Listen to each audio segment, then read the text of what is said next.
Oke Bu, baik. Saya akan melanjutkan langsung ke bab 7 mengenai hereditas pada manusia. Em, oke, hereditas pada manusia ini bisa disebut juga sebagai pewarisan sifat pada manusia.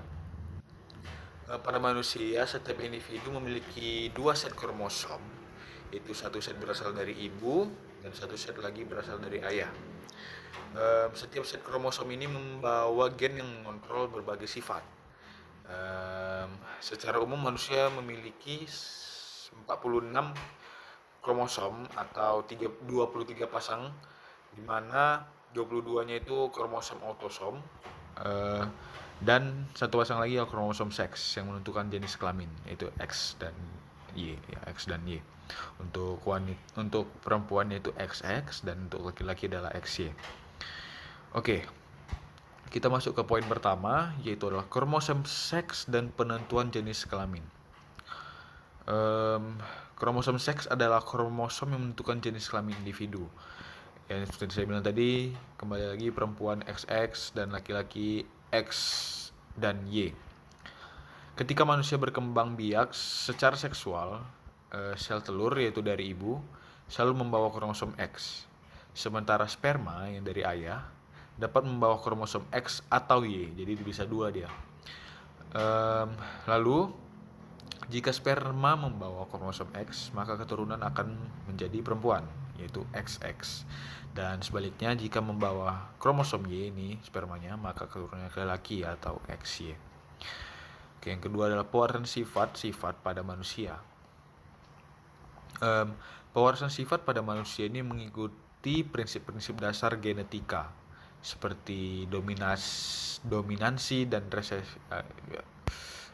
dominan dan resesif, itulah.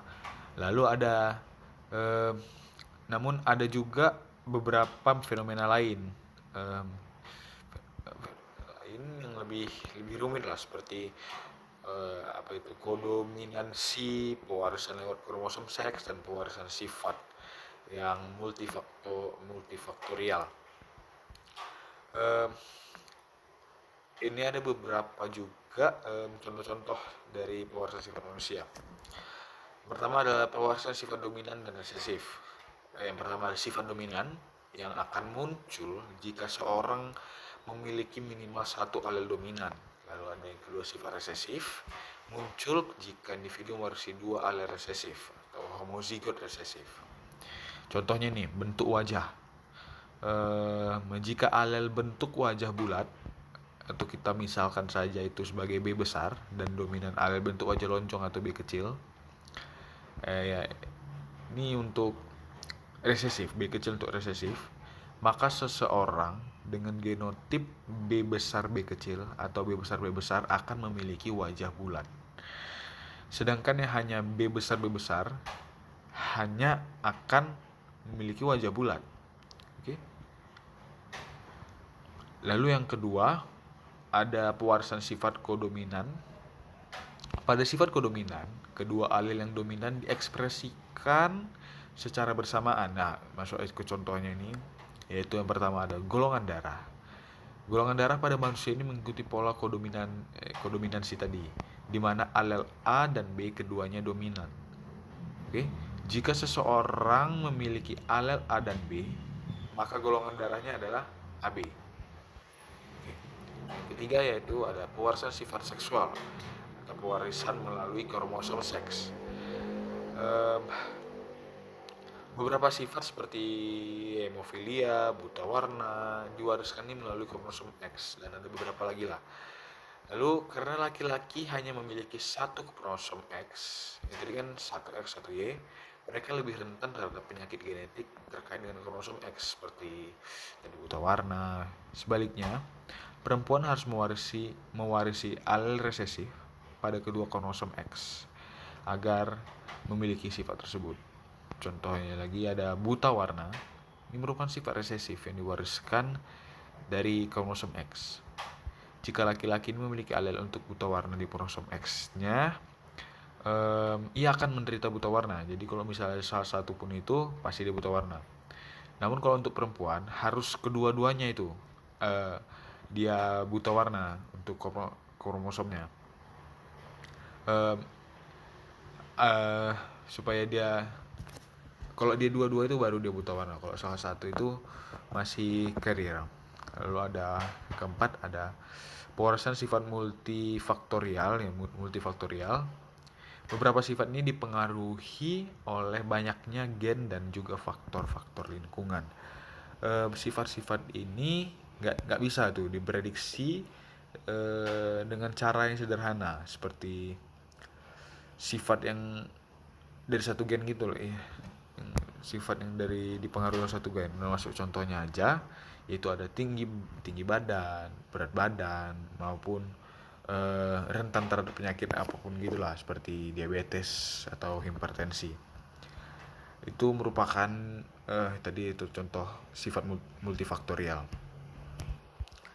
Lalu ada yang kelima itu pewarisan sifat poligenik. Oke, poligenik ini merupakan pewarisan sifat yang dipengaruhi oleh lebih dari satu gen. Jadi satu gen dia, setiap gen ini memberikan apa ya, biasanya kontribusi kecil terhadap ekspresi sifat tersebut. Termasuk contohnya aja seperti ya warna kulit, warna mata, tinggi badan. Ini banyak dikendalikan oleh gen ya, dikendalikan oleh gen karena jadi banyak itu yang misalnya ayahnya tinggi, anaknya tinggi. Lalu kita masuk ke kelainan aja langsung lah, kelainan genetik pada manusia. Ada beberapa itu banyaknya ini kelainannya karena akibat dari mutasi atau perubahan pada gen yang mengatur fungsi tubuh ini. Yang pertama itu adalah penyakit autosomal dominan. Ini muncul ketika hanya ada satu alel yang mengalami mutasi pada kromosom yang autosom, ya, autosom atau non seksual. Lalu ada Huntington disease, penyakit muncul pada usia dewasa, itulah. Lalu ada autosomal resesif. Penyakit ini muncul jika kedua alel pada gen itu mengatur penyakit tersebut bermutasi. Ya, jadi apa ya, bisa bilang kayak penyakit ini ketika alel ini bermutasi lah, jadi penyakit, Bu. Lalu ada fibrosis kristik dan albinisme. Ini penyakit yang diwariskan. Lalu ada kelainan pada kromosom seks. Ini contohnya ada Down syndrome, itu yang terjadi di trisomi 21. Lalu ada sindrom Turner. Sindrom Turner ini terjadi pada hanya perempuan dengan satu kromosom X yang hilang, jadi kayak jadi XO lah dia. Oke, mungkin sekian dari materi bab 7 saya, Bu, mengenai hereditas pada manusia. Sekian dan terima kasih.